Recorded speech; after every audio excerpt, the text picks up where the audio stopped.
आज के इस गहरे विश्लेषण में हम एक ऐसे टॉपिक को ब्रेक डाउन करेंगे जो सच में हर किसी की रोजमर्रा की जिंदगी से बहुत डीपली जुड़ा है।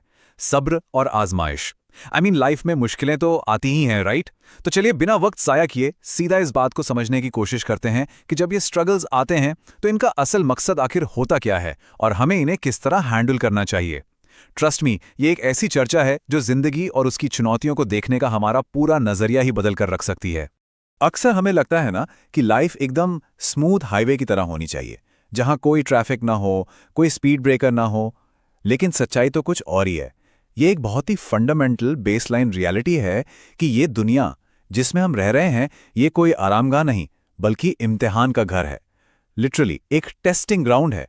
जैसे किसी नई जॉब का पहला दिन होता है ना, जहां सब कुछ परफेक्ट नहीं होता, नई नई चुनौतियां आती हैं ताकि हमारी स्किल्स टेस्ट हो सकें। बस बिल्कुल वैसे ही ये जिंदगी डिजाइन की गई है। और मजेदार बात यह है कि जब हम इस फैक्ट को एक्सेप्ट कर लेते हैं तो लाइफ को देखने का हमारा लेंस अचानक से चेंज हो जाता है। फिर हम समझ पाते हैं कि ये रुकावटें कोई एरर या ग्लिच नहीं है, बल्कि इस सफर का एक एब्सोल्युटली क्रूशियल हिस्सा है। और इस बात का सबसे बड़ा प्रूफ ये है कि हर इंसान को मुश्किलात का सामना करना ही पड़ता है। इस बात से कोई फर्क नहीं पड़ता कि किसी का बैकग्राउंड क्या है या किसके पास कितनी सहूलियतें हैं।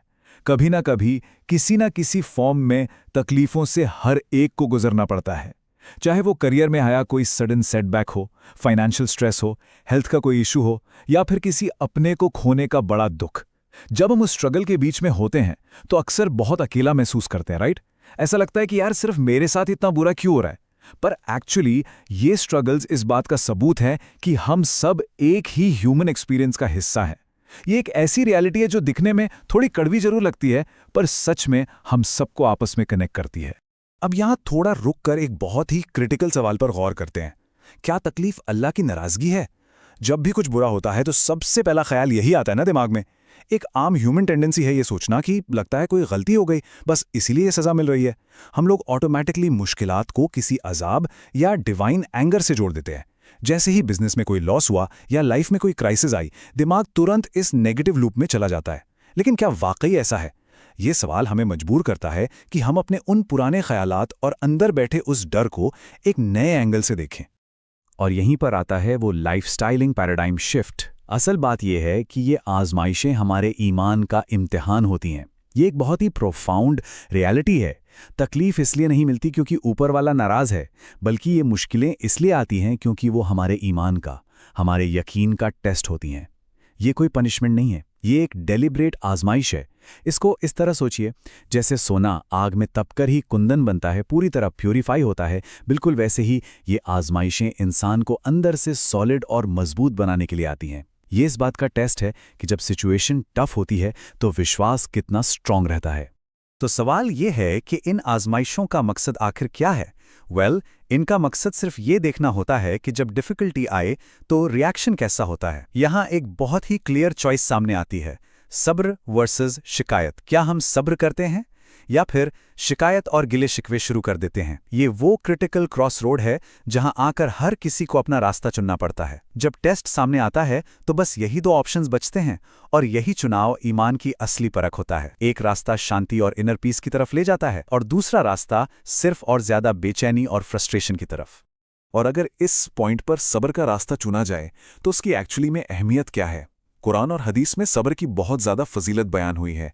यानी सब्र करने वालों का मुकाम, उनका स्टेटस बहुत ऊंचा रखा गया है।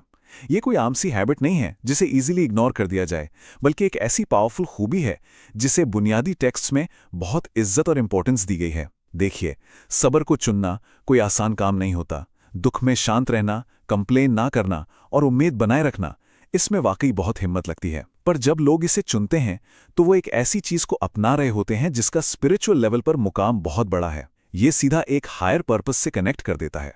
इस सबके बीच एक बहुत ही प्रैक्टिकल और हिम्मत बढ़ाने वाली हिदायत मिलती है।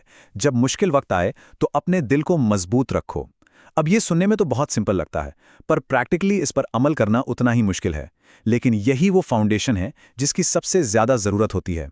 पैनिक करके गलत फैसले लेने या बिल्कुल ही होप हार जाने के बजाय अपने दिल को, अपने हौसलों को कायम रखना जरूरी है। सोचा जाए तो जैसे एक बड़ा सा पेड़ जब तूफान आता है तो झुक जरूर जाता है, पर टूटता नहीं है। बिल्कुल वैसे ही जब तक दिल अंदर से मजबूत नहीं होगा, बाहर के उन तूफानों का सामना नहीं किया जा सकता। ये एक ऐसी डीप विजडम है जो डायरेक्टली दिल पर असर करती है और आगे बढ़ने की स्ट्रेंथ देती है। यहाँ एक बहुत बड़ा मिसकंसेप्शन क्लियर करना जरूरी है। अक्सर सब्र को टोटली गलत समझ लिया जाता है। लोग सोचते हैं सब्र का मतलब है सिर्फ चुपचाप बर्दाश्त करते रहना, किसी ज्यादती पर कुछ ना बोलना, बस हार मान लेना या हेल्पलेस फील करना। पर एक्चुअली इसका असली मतलब बिल्कुल ही अलग है। सब्र सिर्फ चुप रहना नहीं, बल्कि अल्लाह पर पूरा भरोसा रखना है। ये एक completely active state of mind है। ये एक ऐसी स्टेट है जहां इस बात का 100% यकीन होता है कि चाहे आज सिचुएशन कितनी भी मैसी क्यों ना हो, कोई डिवाइन ताकत है जो इस सबको एक बेहतर अंजाम तक ले जाने के लिए कंट्रोल कर रही है। ये कोई वीकनेस नहीं है, बल्कि सबसे बड़ी स्ट्रेंथ है।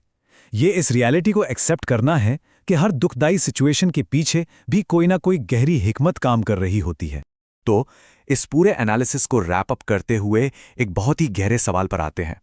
हमने देखा कि जो कुछ भी होता है उसमें कोई ना कोई हिकमत, कोई विजडम जरूर छुपी होती है। तो सवाल ये उठता है, अगर हर तकलीफ में एक हिकमत है, तो हमारे आज के इम्तिहान में आखिर क्या भलाई छुपी है? जब भी जिंदगी एक नया और मुश्किल मोड़ ले, तो इस सवाल को जरूर ध्यान में रखना चाहिए। ये एक ऐसी थॉट प्रोसेस है जो ऑटोमेटिकली उस डर और शिकायत वाले माइंडसेट को उम्मीद और लर्निंग में शिफ्ट कर देती है। तो इस पर गौर करते रहिए और लाइफ के उन इम्तिहानों में छुपी उस हिडन विजडम को ढूंढते रहिए।